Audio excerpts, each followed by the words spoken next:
Hi hello ನಮಸ್ತೆ, ಎಲ್ಲರೂ ಹೇಗಿದ್ದೀರಾ? ನಾನು ನಿಮ್ಮ ಯಶೋಮಾಮಿ. ಇವತ್ತೊಂದು ಏಡಿ ಸಾಂಬಾರು ಮಾಡ್ತಾಯಿದ್ದೀನಿ. ಇದು ನಮಗೆ ಒಬ್ಬರು ತಂದು ಕೊಟ್ಟಿರೋದು. ನೋಡಿ, ಇಷ್ಟು ದೊಡ್ಡ ದೊಡ್ಡ ಏಡಿ ಇದೆ ನೋಡಿ, ಇಲ್ಲಿ ಎಷ್ಟು ದೊಡ್ಡದಿದೆ ನೋಡಿ. ಈಗ ಇದನ್ನು ಕ್ಲೀನ್ ಮಾಡ್ಕೊಳ್ಳೋಣ. ಇಲ್ಲಿ ನಮ್ಮಮ್ಮ ಕ್ಲೀನ್ ಮಾಡ್ತಾಯಿದ್ದಾರೆ ಇದನ್ನು. ಅದು ತುಂಬ ಕಷ್ಟ ಮಾಡಲಿಕ್ಕೆ.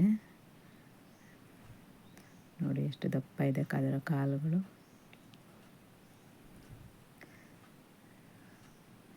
ನೋಡಿ ಎಷ್ಟು ದಪ್ಪ ಇದೆ ನೋಡಿ.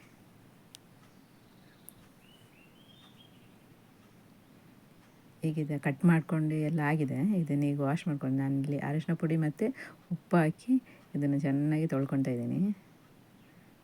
ಒಂದು 5 ನಿಮಿಷ ಹಾಗೆ ಬಿಟ್ಟಿದ್ದೆ ನಾನು, ಉಪ್ಪು ಮತ್ತು ಅರಿಶಿನ ಪುಡಿ ಹಾಕಿ.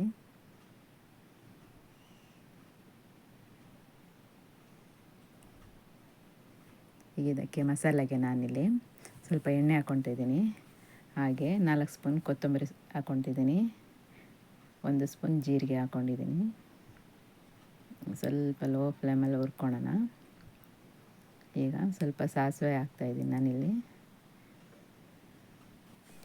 ಈಗ ನಾನಿದಕ್ಕೆ ಓಮ್ ಕಾಳು ಹಾಕ್ತಾಯಿದ್ದೀನಿ. ಇದು ಆಪ್ಷನಲ್, ಬೇಕಾದರೆ ಹಾಕೋಬೋದು. ನಾವಿಲ್ಲಿ ಎಲ್ಲ ಅಡುಗೆಗೆ ಹಾಕ್ತೇವೆ, ಹಾಗಾಗಿ ಹಾಕ್ತಾಯಿದ್ದೀನಿ ನಾನು ಕೂಡ. ಸ್ವಲ್ಪ ಗರಂ ಮಸಾಲೆ ಆ್ಯಡ್ ಮಾಡ್ಕೊತಿದ್ದೀನಿ. ಇದು ಪಲಾವ್ ಎಲೆ 2 ಅಲ್ಲ, ಒಂದೇ ಹಾಕಿರೋದು ನಾನು. ಇಲ್ಲಿ ನಮ್ಮ ಮಕ್ಕಳು ಇಲ್ಲಿ ಹಾಕಿ ಅಂದಿದ್ದಕ್ಕೆ ನಾನು ಹಾಕಿರೋದಷ್ಟೇ. ಅಷ್ಟು ಬೇಡ, ಅದು ಫ್ಲೇವರ್ ತುಂಬ ಬರ್ತದೆ. ಹಾಗಾಗಿ ಇಲ್ಲಿ ಬ್ಯಾಡಿಗೆ ಮೆಣಸಿನ್ಕಾಯಿ ತೊಗೊಂಡಿದ್ದೀನಿ ಸ್ವಲ್ಪ. ಇದನ್ನು ಸ್ವಲ್ಪ ಹುರ್ಕೊತಿದ್ದೀನಿ.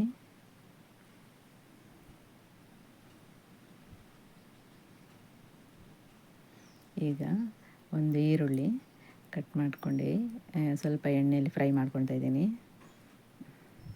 ಹಾಗೆ ಬೆಳ್ಳುಳ್ಳಿ ಮತ್ತು ಟೊಮೊಟೊ ಇದಕ್ಕೆ ಹಾಕಿ ಫ್ರೈ ಮಾಡ್ಕೋಬೇಕು. ಸ್ವಲ್ಪ ಬಾಡಿಸ್ಕೊಂಡ್ರೆ ಸಾಕು.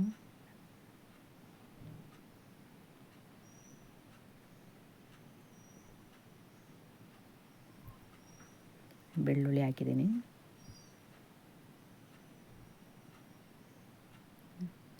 ಟೊಮೊಟೊ ಸ್ವಲ್ಪ ಮೆತ್ತಗಾದರೆ ಸಾಕು. ಇದನ್ನು ರುಬ್ಕೊಳ್ಳಲಿಕ್ಕೆ ಇದು ಮಸಾಲೆಗೆ.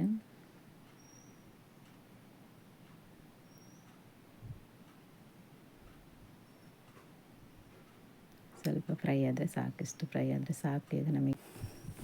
ಈಗ ನಾನಿಲ್ಲಿ ಮಸಾಲನ್ನೆಲ್ಲ ರುಬ್ಕೊಳ್ಳಿಕ್ಕೆ ಹಾಕ್ಕೊಂಡಿದ್ದೀನಿ. ಈಗ ಇಲ್ಲಿ 1 ಕಪ್ ತೆಂಗಿನ ತುರಿ ಸಹ ಹಾಕ್ಕೊಂಡಿದ್ದೀನಿ ನಾನಿಲ್ಲಿ. ಸ್ವಲ್ಪ ಹುಣಸೆಹಣ್ಣು ಹಾಕ್ಕೊಂಡಿದ್ದೀನಿ. ಸ್ವಲ್ಪ ಹುಳಿ ಜಾಸ್ತಿ ಬೇಕಾಗ್ತದೆ, ಹಾಗಾಗಿ ಸ್ವಲ್ಪ ಅರಿಶಿನ ಪುಡಿ ಹಾಕ್ಕೊಳ್ತಾ ಇದ್ದೀನಿ.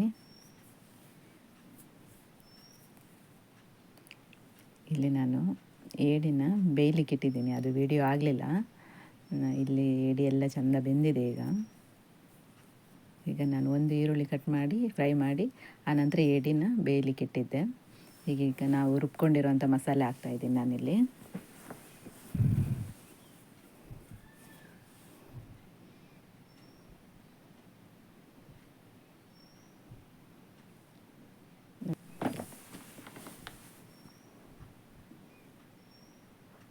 ಈಗ ನಮಗೆ ಎಷ್ಟು ನೀರು ಬೇಕೋ ಅಷ್ಟು ನೀರು ಹಾಕ್ಕೊತಾ ಇದ್ದೀನಿ ನಾನಿಲ್ಲಿ.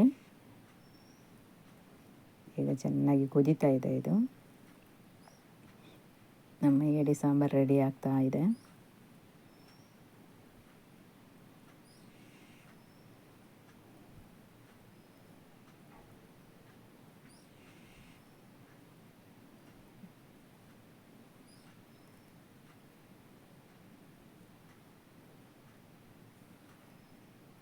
ಈಗ ಇದಕ್ಕೆ ನಾನು ಕೊತ್ತಂಬರಿ ಸೊಪ್ಪು ಹಾಕ್ತಾಯಿದ್ದೀನಿ.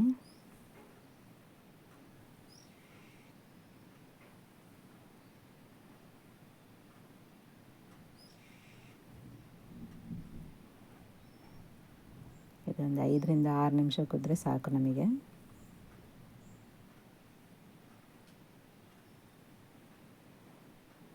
ಈಗ ನಮ್ಮ ಏಡಿ ಸಾಂಬಾರು ರೆಡಿಯಾಗಿದೆ.